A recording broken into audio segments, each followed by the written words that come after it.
আসসালামু আলাইকুম। ভালোবাসি বাংলাদেশ থেকে মোহাম্মদুর রহমান বলছি।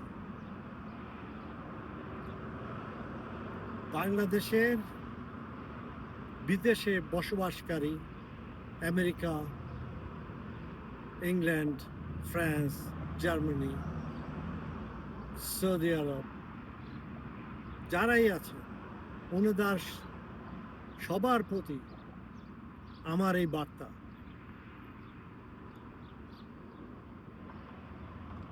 5ই আগস্ট আমাদের যে ছাত্র জনতা বিপ্লব সম্পূর্ণ হয়েছে, তা হওয়ার পর বাংলাদেশের মানুষের মনের মধ্যে অনেক আনন্দ দেখা দিয়েছে। কিন্তু আমি দেখছি আমেরিকা এবং বিভিন্নখানে বসবাসকারী অনেকে হঠাৎ ঘাবড়িয়ে গেছেন যে আওয়ামী লীগ আবার ফিরে আসে কিনা। তো যাক, আপনাদেরকে বলছি, এই ভয় করার আপনাদের কোন কারণ নাই। Awami League is finish, is over. এটা ইতিহাস থেকে বিলুপ্ত হয়ে গেছে।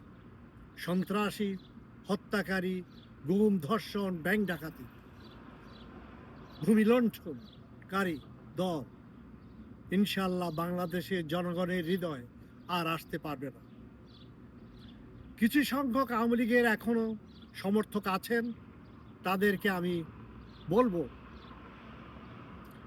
যারা কোনো অত্যাচার, ধর্ষণ, গুম, হত্যা সাথে জড়িত ছিলেন না এবং কোনো অপরাধের সাথে জড়িত নন, ওনারা আপনারা নতুনভাবে আসেন। আপনারা ভালো করে জানেন, অনেকে উদাহরণ দিচ্ছে মুসলিনির নাৎসি বাহিনী, হিটলারের বাহিনী, সাদ্দাম হোসেনের বার্ড পার্টি, এরা আর কখনো আসতে পারবে না। এদেরকে ব্যান করে না দিলে সেই দেশের উন্নতি হবে না। ঠিক একইভাবে জার্মান ততদিন পর্যন্ত সঠিকভাবে উন্নতি করতে পারে নাই, তারাও সন্ত্রাসীর মধ্যে আশ্রয় গ্রহণ করেছিল।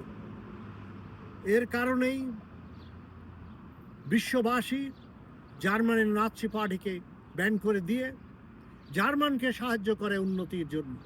ঠিক একইভাবে আওয়ামী লীগকে ব্যান না করে বাংলাদেশে উন্নতি হবে না, এবং আওয়ামী লীগের অনুসারী যেসব দল এবং যারা আওয়ামী লীগের মতো আবার সন্ত্রাস করতে চান, বাংলাদেশের যে এখন বৃহৎ দল, ওনারা আওয়ামী লীগের মতো সন্ত্রাসের হুমকি দিচ্ছেন, ওনাদেরকে আমরা বলছি আপনারা ভালো হয়ে যান।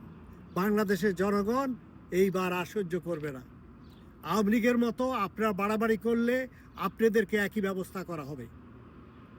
তাই আমি স্পেশালি, যেহেতু আমি আমেরিকায় বসবাস করি, আমি আমেরিকার জনগণকে বলছি, আপনারা আসেন, এগিয়ে আসেন। আপনাদেরকে দেশের জন্য স্যাক্রিফাইস করতে হবে। এই দেশের কারণে আজকে আমেরিকা আসতে পেরেছেন, এখন কিছু করেন। কি করবেন? জীবনে তো একদিন মরে যাবেন, টাকা পয়সা সব থেকে যাবে, কি হবে? বাংলাদেশের বাচ্চাদেরকে, এদেরকেও কিছু ধরেন, যারা আপনাদেরকে অদ্ভুত একটা স্বাধীনতা এনে দিয়েছে। 36শে জুলাই বলেন, 5ই আগস্ট বলেন, এটা আমাদের জন্য গর্ব। এটা আমাদের বাংলাদেশের ইতিহাসে এটা হচ্ছে সবচেয়ে বড় সত্যিকারের স্বাধীনতা। গত 53 বছর পর্যন্ত বাংলাদেশের প্রথম মুক্তিযুদ্ধের পরে বাংলাদেশের মানুষ ঠিকভাবে স্বাধীনভাবে কথা বলতে পারে নাই, বসবাস করতে পারে নাই। একটার পর একটা অত্যাচারী দল এসেছে। তাই আমি বলবো, এইবার বিএনপিকে বলবো, দেখেন, আপনারা গতবারও বিচার বিভাগকে আলাদা করেন নাই, এবং সে তার কারণে 16 বছর আপনারা অত্যাচারিত হয়েছে, এবং দেশের মানুষকে আপনাদের কারণে অত্যাচারিত হতে হয়েছে। বিএনপি আপনারা বারবার ভুল করেন, পলিটিক্স আপনারা বুঝেন না। জিয়া রহমান যতদিন ছিলেন উনি ভালো করে গেছেন, কিন্তু আপনাদের দ্বারা কোনো ভালো হয়নি। আপনারা আসার পরে কেউ ওনার ভাইয়ের ভালোবাসা কেউ সন্তানের ভালোবাসায় বিএনপিকে ধ্বংস করে দিয়েছে। তাই আপনাদেরকে বলবো, দেশের জনগণকে বলবো, উঠেন, আপনারা দাঁড়ান। আমেরিকাবাসী, আপনারা উঠেন, আপনারা এগিয়ে আসেন, আপনারা দাঁড়ান এবং বাংলাদেশকে সাহায্য করেন। আমরা এইখানে বাংলাদেশকে নতুন একটি দল, আমরা এর মাধ্যমে আমরা আন্দোলন করব যেন বাংলাদেশের সরকার আমাদেরকে স্বীকৃতি দেয়।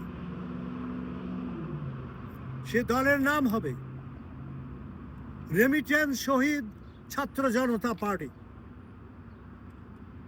আমাদের রেমিটেন্সদের আমাদের অধিকার দিতে হবে। আমরা রেমিটেন্স, বাংলাদেশে বহু পলিটিশিয়ান বাস করে, তাদের থেকে আমরা বাংলাদেশকে অনেক বেশি ভালোবাসি।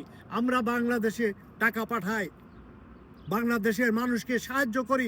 বাংলাদেশে অধিকাংশ পলিটিশিয়ানরা দেশের টাকা আত্মসাৎ করে তারা বিদেশে পাঠিয়ে দেয়, বিদেশে বাড়িঘর করে, বিদেশে পাড়ি জমায়। আর আমরা বিদেশ থেকে টাকা কামিয়ে আমরা দেশে দিচ্ছি। তো আমরা দেশকে অনেক ভালোবাসি, তাই আমাদের সত্যিকারের অধিকার দিতে হবে।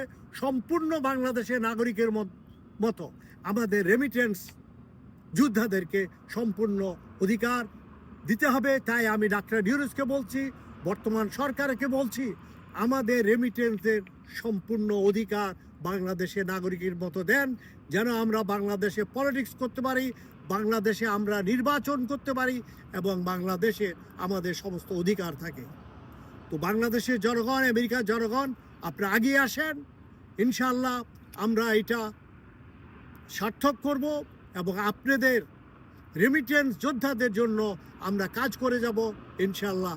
আমি মোহাম্মদুর রহমান বলছি, ইনকিলাব জিন্দাবাদ, বাংলাদেশ জিন্দাবাদ। আসসালামু আলাইকুম।